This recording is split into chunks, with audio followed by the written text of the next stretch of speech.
Internets, hello you lovelies. This is my out of the theater review for Transformers 1. Due to so many of you asking me to watch this film, I had to go see it. This is my right out of the theater here at AMC Burbank 16. Before I get into it, know that I loved it, but please, if you're new to this page, if you don't follow me already, hit that subscription bell. I am trying to get to 36K this month for my 36th birthday, and this page is movie reviews, movie news, comic reviews, lots of stuff. If that is your cup of tea, hit that subscription bell, hit that like, leave a comment, etc. Let's talk about this movie, because Transformers 1 is such a beautiful message of what the Transformers can be. I think this might be my favorite Transformers film. I love the 80s one. I'm a sucker for Bumblebee. I do like the newest like reboot universe they're doing. I'm still a kind of a sucker for the first Michael Bay film, but all of them felt like they were missing one piece of something. Like they're all the good half of the Transformers franchise always feels like 80 to 90%. There's always something missing.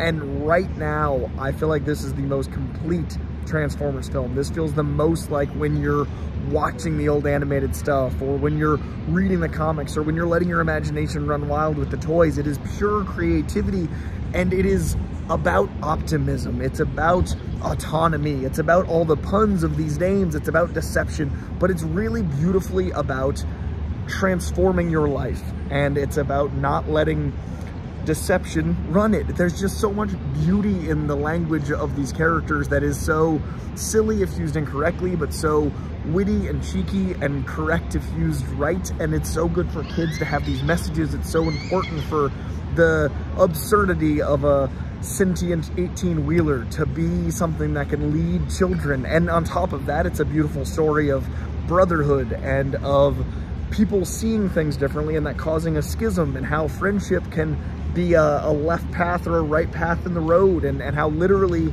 you could have something change how you see the world, and that can lead one of you down one path and one of you down another. And these are all very archetypal stories. I mean, they're almost Shakespearean. It's a story that we've heard before, especially with, like, you know, having something in government betray you, or having some power figure or some hero betray you.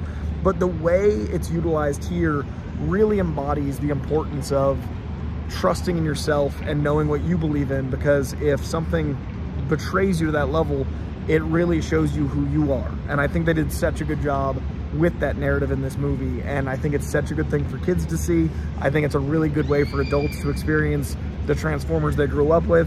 And talking of the Transformers, I really love that the way they used Hemsworth's voice had shades of Peter Cullen, but it was still clearly Hemsworth. Like, as far as actual just voice acting talent, it was so impressive that he did the Peter Cullen hints. It was almost like a Peter Cullen accent for Optimus, and that was a really cool nod. And I love the origin of how we got to the Prime, and I really dig Brian Tyree Henry always, but it was cool to see him as this Megatron in training and in becoming. It's almost like an origin story for Megatron for a lot of it, and then the Optimus stuff like sneaks up on you. So it's really fun and inventive and such a good prequel. I really like Scarlett Johansson in a role that was funny because of a few times she fights a spider, but even her Transformer fights like Black Widow. So obviously you're thinking of Thor and Black Widow, even if you don't want to, and there are moments where visually it gives you that. It's really great. I really dug this movie. I would highly recommend you go see it. It is good for the whole family. It is good for all ages. And again, the use of language and the writing is so funny. There's so many great moments where a line of dialogue will give you the answer to Robots in Disguise or Decepticon or Rollout. Like, it'll be everything but the line of dialogue in a really fun, cheeky way. So I just impressed top to bottom. Everyone that said they loved it, they were absolutely right. I hope it does well enough to warrant a Transformers 2. I hope that we get more in this universe, and I really think it is worthy of the Transformers moniker and this rebirth.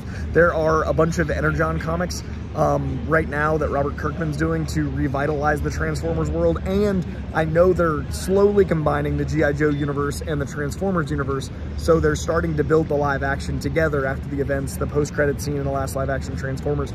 With all of that happening, I do feel like we could hit this Transformers resurgence, and I'd really love to see this universe carry on with a prequel series leading up to that. I hope that the young adult stuff doesn't get sacrificed for the live action stuff. I'd love to see more in that Bumblebee universe that Stephen Caple Jr. started. I'd love to see more even in the stuff Michael Bay did. But I really think if it's truly essentially Transformers, this animated style really suits it, because the visuals are so interesting, because it doesn't have to be photorealistic. It's using texture, it's using shape, it's using all the things that keep animation lively, but without that uncanny valley of it trying to look human. Like, Transformers are arguably the perfect thing for animation, because it's larger than life voices, larger than life stories, but it's metallic things. And the universe it builds, it looks so photoreal, especially in IMAX. I saw it in IMAX and I saw it in 3D, and the 3D element added to that bombast. It added to that huge impact of seeing Optimus like leaning out at you, like larger than life in the frame, just physically commanding that leadership.